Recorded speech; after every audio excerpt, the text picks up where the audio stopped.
Being a mom is the most wonderful gift I have ever been given. I know every mother feels that way.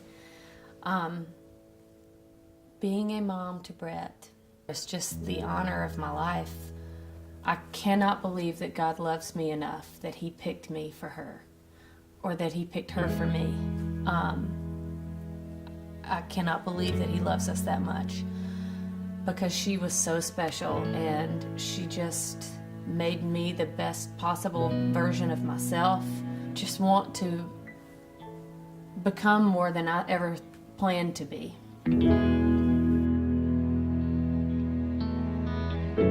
Well, we wanted kids early. There was no doubt about that. Even on our honeymoon, we discussed when we were going to start trying. Started trying a year after marriage, and it took 7 years to actually conceive Brett. We struggled to conceive, and we had several rounds of IUI with fertility specialists, and Brett was our first round of IVF.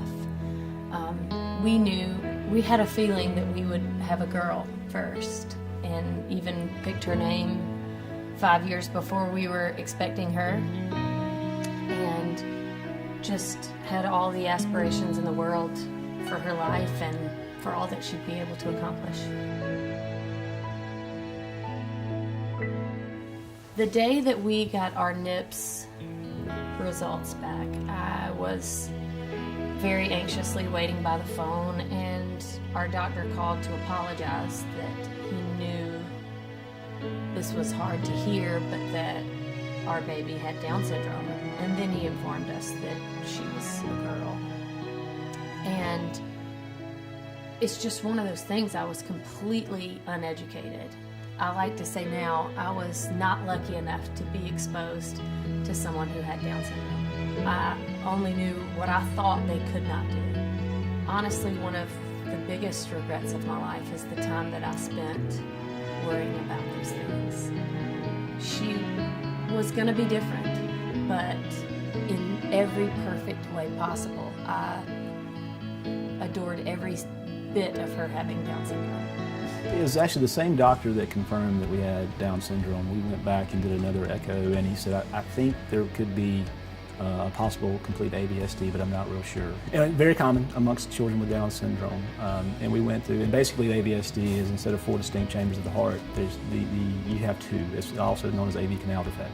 For someone like us who are complete laymen when it comes to the anatomy of the heart, he drew out what the defect was, how we fix it, and what to expect. We knew that it was going to be open heart surgery, but we knew we had the right team, we were at the right place, and there was still some anxiety, but also a sense of calm in the fact that, yes, your child is going to have open heart surgery, but we feel like you were put in that place for a reason. The hope for a family of a patient living with congenital heart disease is that they will have as close to a normal, healthy, active life as they want. For us, it was to watch Brett grow and to defy all the odds and to be a regular kid, and for her to be able to play whatever sport she wanted, for her to be able to play anything with us as much as she wanted. We wanted for her to just have a long, fruitful life. Your whole world just changes. It's not about you anymore. It's not about my wife anymore to an extent. It's about that baby girl they were holding. And as a father, that's all you think about is you're a family now. You have a child, you have your wife, and your job is to protect them. So you're scared to death because some things are out of your control, but yet you have her in your arms. So the world can just stop turning. It really doesn't matter. We were in the NICU with Brett for 25 days, and we were able to go home at the beginning of August 2016. And those months at home with Brett, we were there at home for 3 months with her. Hands down, best 3 months of our lives, no doubt. We knew that Brett's open heart surgery needed to take place somewhere between 4 and 6 months, generally, depending on how well she was tolerating her current anatomy. So our goal for that time that we were at home was to keep her well, because she could not go into surgery sick. So the week we had been scheduled for the surgery in early November, and Brett got a cold and we had to reschedule, and we ended up rescheduling for sometime in December. But her cold just didn't seem to go away, and so we went back to the pediatrician, got put on a different antibiotic.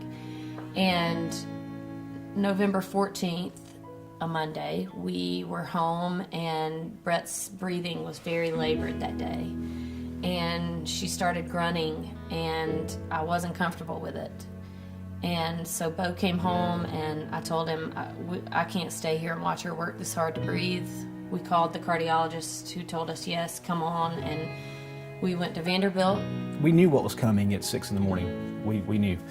But it didn't get real until about 3 a.m. when it was time to take the bath, the pre-surgery bath, and we're getting ready, and she's in there just cooing and looking at us and smiling, and take that in. There's no guarantees in life, and that's tough to accept, but it's going to be okay no matter what. Hand the child over and just hold the one you love. Brett's anatomy was different. Brett's anatomy was difficult to repair, much more than most kids with an AVSD, and her valve was incompetent. We started the Brett Boyer Foundation in honor of our daughter who passed away from congenital heart disease, and it's our mission to continue to let her life and her light shine as we help other people who are fighting the same battles. Ellen and I know there's no cure for congenital heart disease, but we want to be champions to help raise money to advance the interests of research and development so maybe another family can take their child home.